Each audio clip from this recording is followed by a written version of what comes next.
رات کے وقت ایک چور گھر میں داخل ہوا۔ کمرے کا دروازہ کھولا تو مسحری پر ایک بوڑھی عورت سو رہی تھی۔ کھٹ پٹ سے اس کی آنکھ کھل گئی۔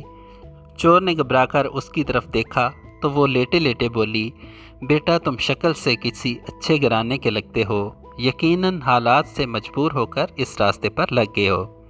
چلو کوئی بات نہیں، الماری کے تیسرے خانے میں ایک تجوری ہے، اس میں سارا مال ہے، تم خاموشی سے وہ لے جانا، مگر پہلے میرے پاس آ کر بیٹھو، میں نے ابھی ایک خواب دیکھا ہے، وہ سن کر ذرا مجھے اس کی تعبیر تو بتا دو۔ چور اس بوڑھی عورت کی رحم دلی اور شفقت سے بڑا متاثر ہوا اور خاموشی سے اس کے پاس جا کر بیٹھ گیا۔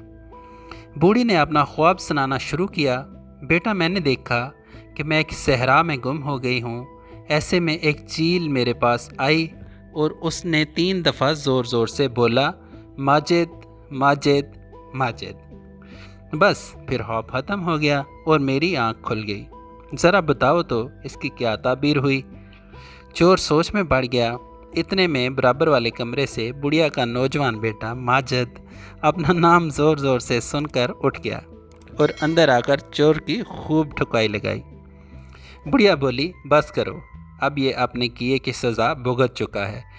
چور بولا، نہیں، مجھے اور مارو تاکہ مجھے آئندہ یاد رہے کہ میں چور ہوں، خوابوں کی تعبیر بتانے والا نہیں۔